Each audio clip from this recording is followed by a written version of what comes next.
Prime-time local news, serving the Lakeland and Midwest regions. Businesses in the Lloydminster area set out to recruit employees this afternoon at the annual Lloydminster and Region Job Fair. Here's Reese Andrews with more. 34 businesses in the Lloydminster area set up booths at the job fair in hopes to attract new employees and get the word out about their companies. And this job fair, since we have many job seekers coming through here and we have many positions available, we're in a position to help find meaningful work, not just work just for the sake of work. We want them to gain a career where they can love their job. Jared Bull is the manager of Pimmy Well Servicing, an oil and natural gas company, and he has found great success hiring from these job fairs. Jared believes it's a great place to scout out new talent and feel out the competition. Why it's important because our competition is here, so if we're not here, they could take some of the work. No, actually, we came here last year and we got we picked up a couple workers. You know, we have one of them that are still retaining employment with us, so every job fair is not for nothing. We do grab a few here and there and we luck out. The booths range from ability development services to Coca-Cola, all the way to oil field services. This makes for opportunity for employment for everyone. Reese Andrews, Primetime, Local News. A Holy Rosary staff member received the Excellence in Catholic Education Award from LCSD recently. Through her passionate work in the classroom, this heartfelt moment was a good surprise during school hours. Our Shelby Clark has more in this week's Beyond the Classroom. Staff with LCSD were excited to show up unexpectedly at Holy Rosary to surprise Ashley Fullerton with the great news. Even more so while she's teaching a fitness class. Well, Ashley's a mentor, and that word really means something in Catholic education because it's about walking together with children throughout the experience of their high school years and having them understand not only their potential, but what their responsibilities are to the future. But she doesn't know we're here this morning doing this award. So you're part of the surprise. Wow.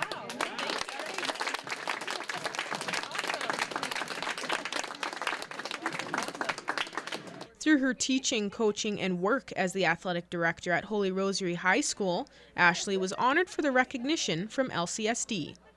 It means so much, like I'm still completely in shock from the surprise, but it means a lot to know that everything that I've put in for my efforts with all the students and everything within the school academically and with our athletics, it's really paying off.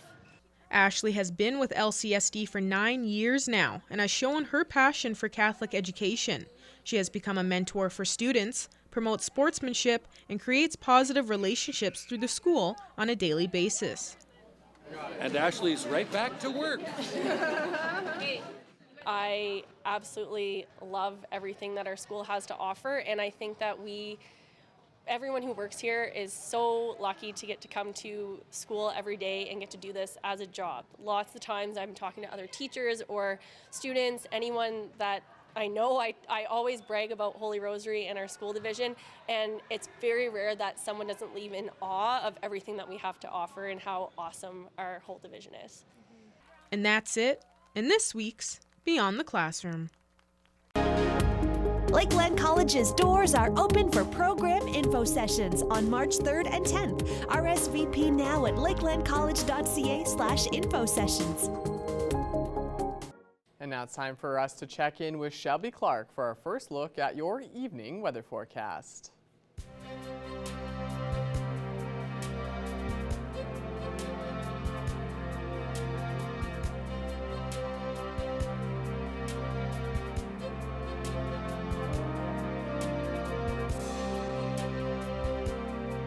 Thank you so much, Mr. Jace Mackey. Yes, now taking a first look at your weather forecast here on Hump Day for our Wednesday. Sitting at -14, we got those double digits still continuing on, so not looking at too much warmer of a day for today compared to, of course, the last few days this week. With that wind chill still feeling around that -25 mark, so we have been seeing those strong winds outside continue on. So please make sure you are layering up and trying to stay warm out there. Although, you know, it has been kind of been saving it with a little bit of sunshine that we have been seeing peeking behind those clouds throughout these past few days, which is nice to see. You know, some sunshine throughout these cold days kind of helps warm things up. So hopefully everybody is enjoying their beautiful day today.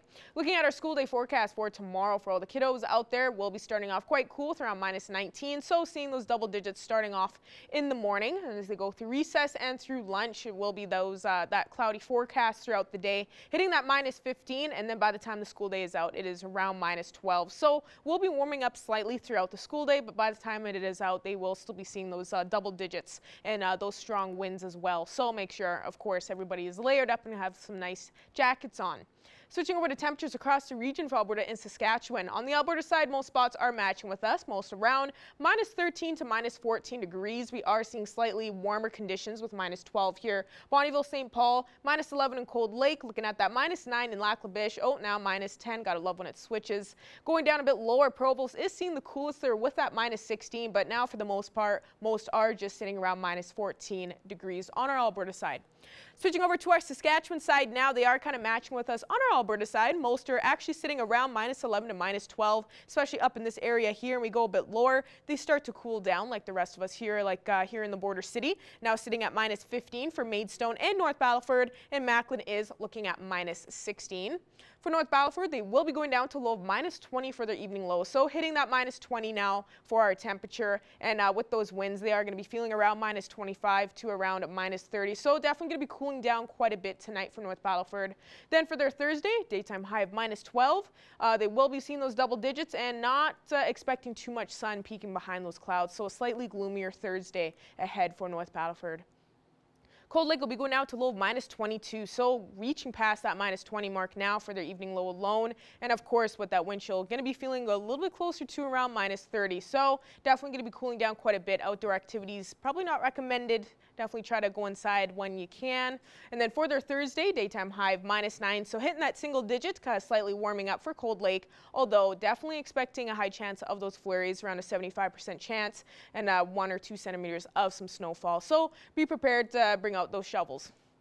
For us here in the border city, we will be going down to that low of -20, so cooling down quite a bit. Please make sure you are going to be layering up if you are going to be outside whatsoever. But then tomorrow, we will be expecting those double digits, continuing on with -12 with our daytime high, although we are hopefully going to be seeing a lot more sun peeking behind those clouds that'll kind of help warm things up for all of us out there. And now ending off with a look at your 3-day forecast. As I was saying, we will be looking at our -12 for our daytime high tomorrow. And then we will be warming up to those single digits for Friday and Saturday. But unfortunately, be prepared. We are expecting some heavy snowfall in the future. That's all I have for now for a first look at your weather forecast. Thanks for that, Shelby. Still ahead, what Saskatchewan is doing to train and retain healthcare workers. That's next.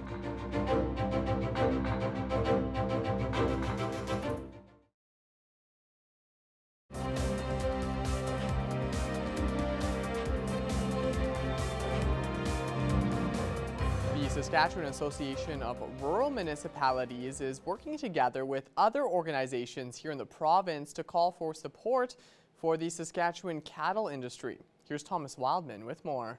Ray Orb, the president of the Saskatchewan Association for Rural Municipalities, and he is here today to talk about him partnering up with some other organizations about growing concerns about the cattle industry in Saskatchewan. And so thank you so much for being with me today, Ray. Oh, you're welcome. Pleased to be on your show. Ray, let's start. Could you tell me just a little bit about who you're working with and also the main concerns that you guys are seeing in the cattle industry in Saskatchewan over these past few years?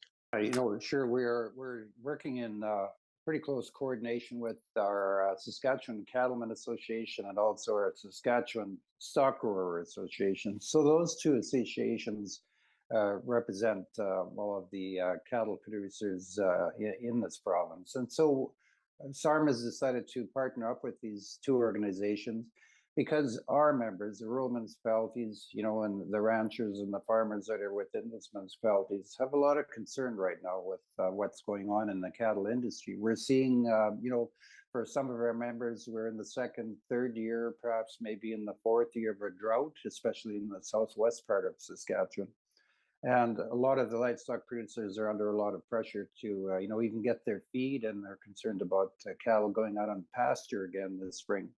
But coupled with that, we have some other issues in there. We have a shortage of veterinary doctors in this province, and we've been working, with Sask Agriculture, with the ministry, and also with the Veterinary Medical Association to try and see if we can get some help out there for our rural producers.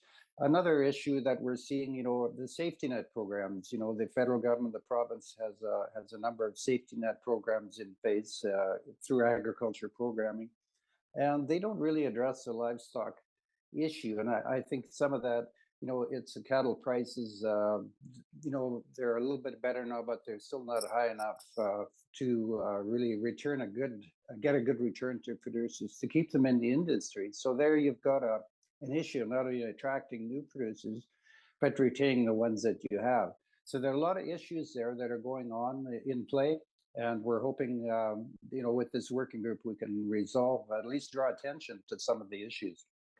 Is there any you're going to be maybe helping try to incentivize possibly getting more students to try to become vets, or getting more veterinarian students to try to come to Saskatchewan to work here? Of course, veterinarian shortage is not only a problem in Saskatchewan, it's across probably almost all of Canada, but it's certainly an issue that I think for sure Saskatchewan is feeling as well, as you've mentioned.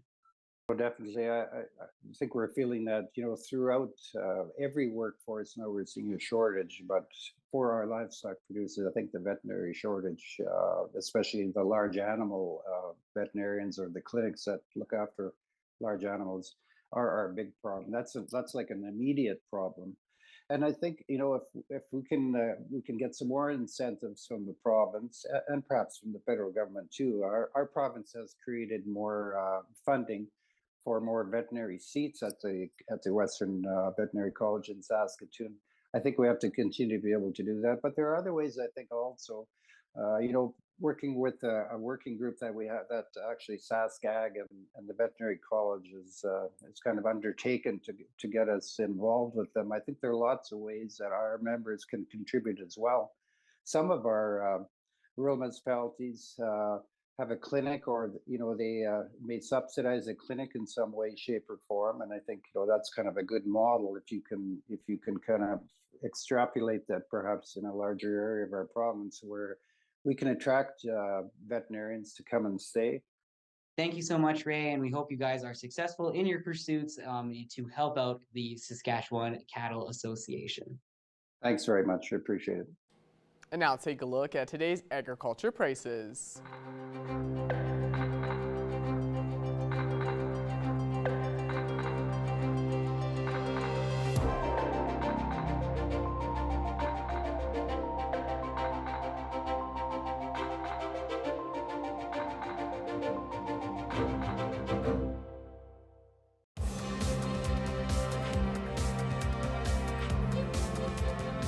Border City Card Show is coming up at the end of the month, and we had a chance to speak with former NHL player Rob Brown about the event. Here's Callan Dunlop.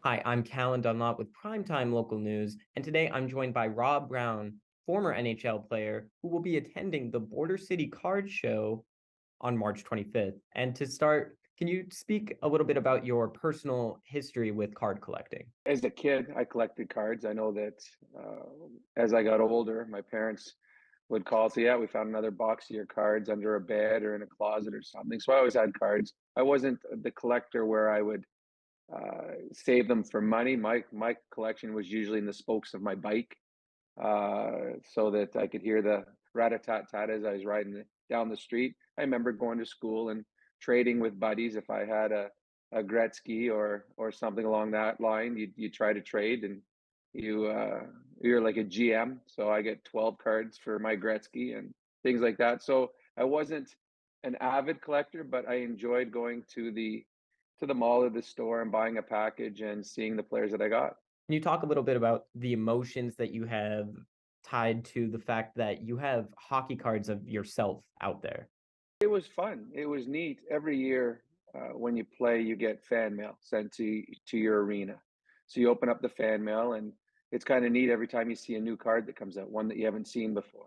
And guys would show them around the dressing room. Hey, look at this one. Hey, here's this guy's in the picture with me. I know that I was really good friends with Mark Recchi. We played junior together, and one of my hockey cards, it's he and I battling in a corner. So it was kind of cool that I was sharing a card with a friend. So it was always neat. And even still, like I'm in my 50s now, and every once in a while, a new card that I haven't seen before comes out, and it's kind of neat. I got a collection of them downstairs. I've got a son and daughter, and my son enjoys the cards. And actually, one of the coolest things that I had, it was post hockey career. When my son was little, we went up to the Walmart in town, and my son wanted to buy hockey cards. And in the hockey cards, he opened it up, and my card was in it. So it was a really cool experience that my son opened up a set of hockey cards, and his dad's hockey card was in it. Told him not to eat the gum though. I figured if my hockey card was in it, the gum must be stale. Can you talk about how it feels to be invited to the card show this year and a little bit of the importance of it?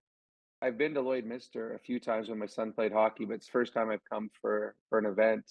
And when I was contacted about it, I was excited. I thought this would be fun. Go up there and meet some people and hang out, and apparently raise some money for charity as well. So I think it's just a pretty cool experience for me that people years later would still have interest in my hockey card. So I'm looking forward to it.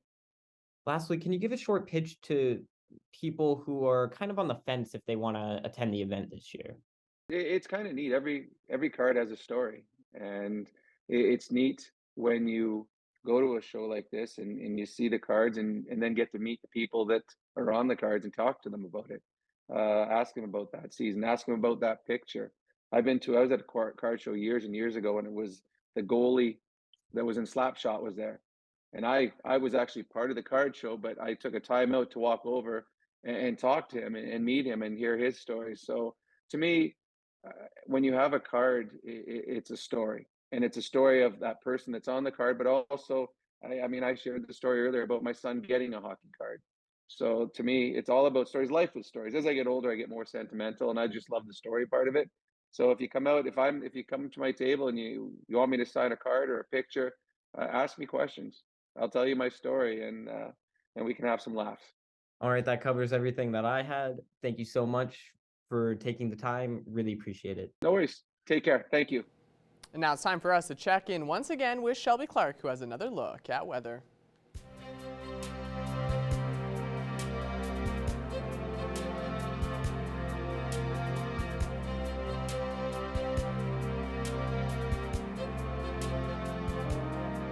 Thank you so much again. Once again, there, Mr. Jace Mackey. Yes, now taking another look at your weather forecast. We will be starting off with our central zone of the provinces. We haven't warmed up by too much from what we have been seeing through the past week. We have been definitely continuing on that same streak with those -14s, -15s for the coolest conditions that we are looking at. Some spots have warmed up slightly compared to the rest with -9 over in Jasper, but Jasper, of course, was seeing that plus temperature yesterday, so definitely have cooled down for right now. -13 in Edson, while it's -10 up in Cold Lake, and -11 over in Athabasca. So we are seeing some slightly warmer conditions in some spots on our Alberta side. And as we go over to our Saskatchewan side, they are still continuing to match with us on our Alberta side with most spots with around -15, but we are seeing some cooler conditions over in Melfort with that -17. So some spots like yesterday are looking slightly cooler just by a couple degrees, but we haven't been quite reaching those -20s just yet, which is nice to see. Meadow Lake is just at -11, so they are matching more with Cold Lake. Now, as you go over to our northern zone, surprisingly, the Saskatchewan side is looking warmer than the central area. -9s up in Uranium City and Stony Rapids, and usually those two spots are looking quite cool compared to the rest, but they have flipped the script for right now. Most are just sitting at -11 over on our Saskatchewan side, while we are looking at -12 in Flin Flon and -13 in South End. So kind of surprisingly to see that they have warmed up compared to what we are seeing in our central area. Looking over on our Alberta side here in our northern zone, they are looking definitely a lot warmer compared to our central area as well, with most spots just seeing those single digits. -7 for Fort Chipewyan and Fort McMurray, and then even looking at those -9s in most areas here. And Grand Prairie is probably seeing the coolest compared to the rest, just at -12, but once again, they aren't quite hitting those -20s, so can't really complain for today. Now going over to our southern zone. They have cooled down quite a bit now with most spots, looking at those double digits and even reaching that -15. Coordination is seeing the coolest, while we are looking at -14 in Calgary, -12 in Lethbridge, and then seeing slightly warmer with -10 in Banff. Medicine Hat is the only one looking at that single digit for right now over on our Alberta side. Going over to our Saskatchewan zone, they are looking still kind of the same conditions as what they were looking at yesterday with those double digits. Most are just sitting at -12. The coolest we are seeing is -16 there in Kindersley and -15s in the rest with Swift Current and Yorkton. But I would still say, you know, we have expected a lot worse than this that we have seen in previous years for our March. So I think we should all still be pretty grateful, and we're going to be seeing it warm up from here. Looking at our overnight lows for our temperatures as we go into our Thursday. Most spots are actually going to be expecting past that low of -20 for tonight, so we are cooling down slightly from what we have been kind of getting used to throughout the week. A low of -19 is expected for Provost, although they are expecting a high chance of those flurries later on through the evening. The rest aren't really expecting a high chance of flurries. They're going to be expecting more of a calm night tonight, although they will be cooling down. A low of -21 expected for Bonnyville and Paradise Hill tonight, and Meadow Lake and Isla Cross will be seeing a low of -22 to -23. And also with that wind chill, just take in mind it will be feeling around closer to those lows of -30s tonight with that wind chill. So definitely will be cooling down for a bit tonight. Make sure you aren't going to be planning too much outdoor activities. You know, going to be wrapping it up early, heading inside. And if you are going to be outside, make sure to layer up. Looking at our hourly forecast for our Thursday here in the border city, we're going to be starting off quite cool with that -20 right off in the morning. As we go through our mid-afternoon throughout the day for our daytime high, -12 is what we'll be reaching, so we will be warming up pretty good. And then we will only cool down by a couple degrees tomorrow evening as we head into our Friday. So we are expecting for sure to, you know, see some warmer temperatures.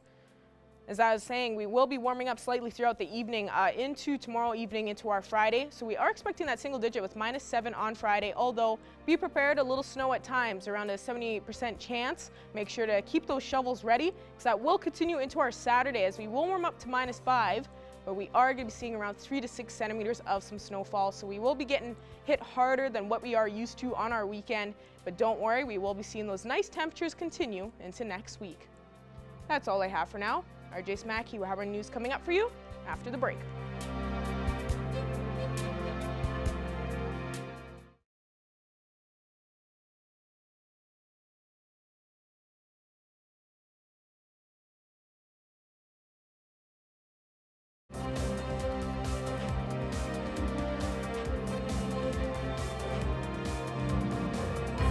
So I'm here today with Brenda from Big Brothers Big Sisters Lloydminster to talk about their Inspire Day coming up on March 14th. So Brenda, do you want to give us just a little bit of insight on what the Inspire Day is? It is a new fundraiser for our children's mentoring programs in partnership with the Lloydminster and District Co-op. And so March 14th is PI Day on the calendar, which is the numerical date. 3.14 represents the first 3 digits of the pi sign. So the event has been worked on between Big Brothers Big Sisters and the co-op, and we've come up with pie sales. So for every fruit pie purchased, the co-op grocery will donate $1 per pie, and the co-op gas station will donate 50 cents for a half of the pie. The pie types are extensive. You can choose from apple, Saskatoon, strawberry, cherry, and blueberry. The cost of the pie is 2 pies for $12. And so you can pre-order your pie right now online at the Lloydminster and District Co-op. You check on the Inspire, and it'll come up with your name and your pie choice and how many you like, and you submit it. You choose the date of pickup, and you go to the co-op, pick up your pie, and make your payment. And where will the proceeds from this fundraiser go to? The proceeds are coming back to Big Brothers Big Sisters, and they will go into our children's mentoring programs such as the Big Brother, Big Sister program and the in-school mentoring program. And how did the idea for this Inspire event come around? I have to admit that it was an idea that I had seen in small town Saskatchewan. It was a fundraiser for a facility that my mother-in-law lived in. And so I pitched that idea to the Lloydminster Co-op, and this is where it has all come to, which is exciting. It's something different. Pie is dear to my heart because it is a family favorite. And it's just a different way to reach out to partners and be able to create exciting new things, which we really do need in our society right now. Will there be any specific date that people will be able to pick their pies up at? So on March 14th, there will be some pie things going on at the Lloydminster and District Co-op. So we encourage everybody to visit the grocery store on Pie Day, which is March 14th. However, pre-orders can be done until the 10th online. And on those pre-orders, you can pick up your date when you want to pick up your pies. And Brenda, is there anything else that you'd like to add that I haven't brought up yet? But I really have to thank the Lloydminster and District Co-op. They are great partners for a lot of events in our community. And they are just fantastic to work with. And so we really do appreciate their support. And we do appreciate community support as well, because without community support, our mentoring programs wouldn't be what they are. Of course, we also appreciate your support as well, because it really helps us to get the word out in community. And let's face it, what's better than pie? And has this event come around before, or is this the first time that you guys are actually hosting it? Oh, this is a brand new journey. So yeah, pretty excited about being able to do something new, something different, and something that everybody can benefit from. As long as you can eat pie, you're good to go. I've ordered mine, so this is the challenge out to you. And I can't eat 2 pies at a time, but you know what? Easter's coming up. So this is going to save me from having to make my own pie. Just an announcement to my family. And thank you so much for the information, Brenda. It's been a pleasure having you on. Excellent. You know where I am if you have any further questions. Furniture set and design supplied by Furniture Gallery and Furniture House, downtown Lloydminster.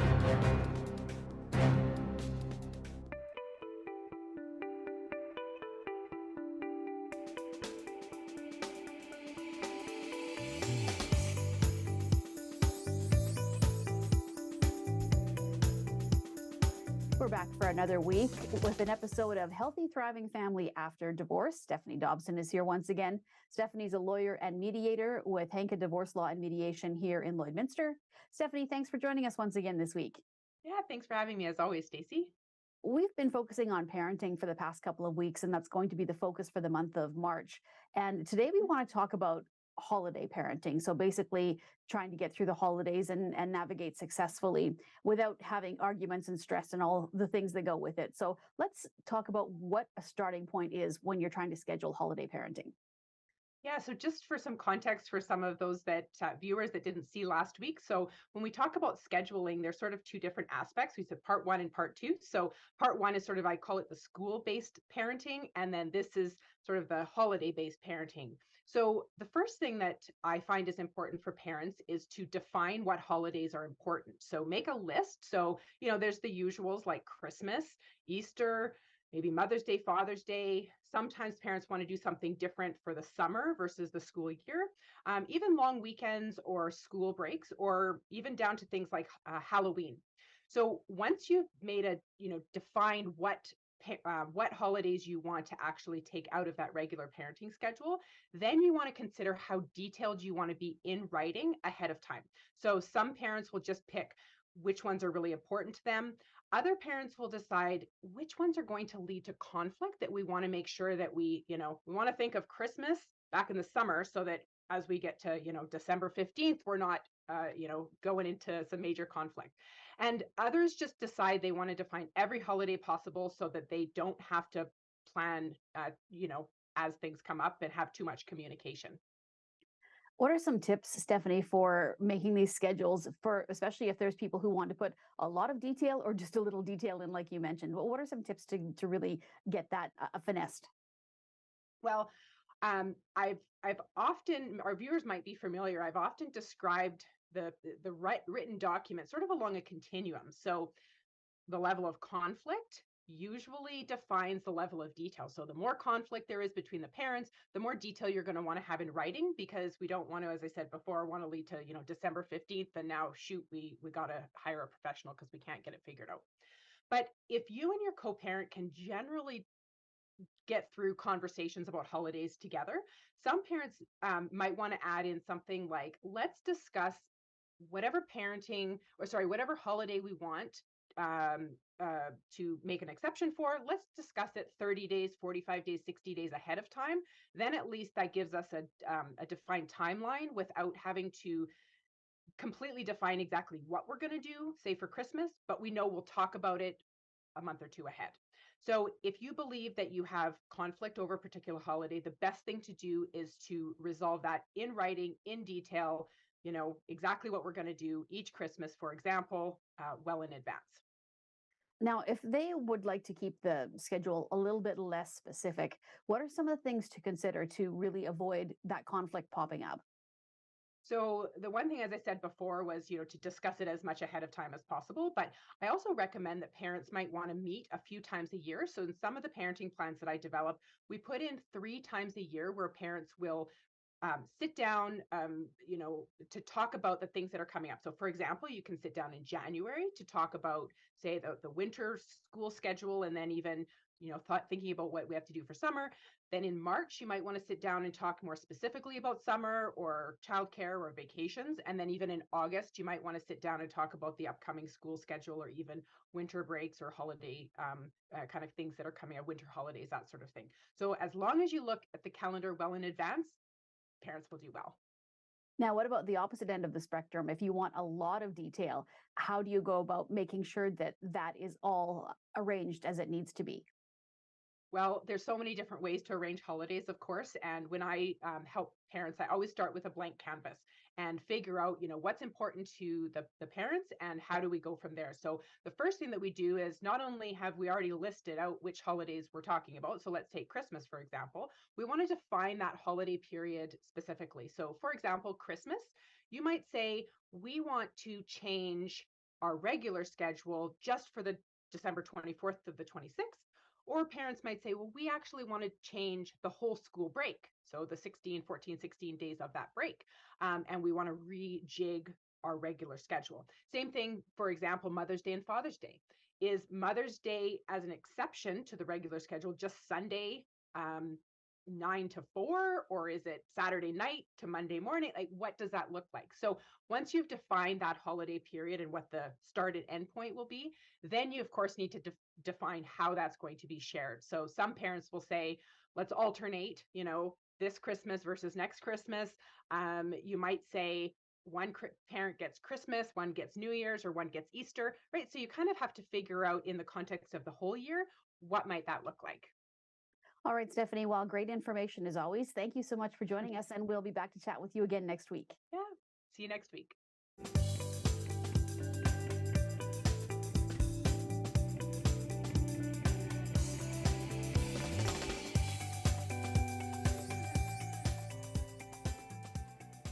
Ending off with another quick look at your 7-day forecast. We will be expecting another double-digit day tomorrow, so be prepared with -12, mixture of some sun and cloud. We will be warming up after that into the weekend, but be prepared for that snowfall and have those shovels ready. Although we are looking at some nice temperatures, please make sure you are prepared for those flurries, and then we will see those single digits continue into next week. All right, thank you so much for that, Shelby, and thank you all for joining us tonight for this edition of Primetime Local News. Have a good night, and we'll see you again tomorrow.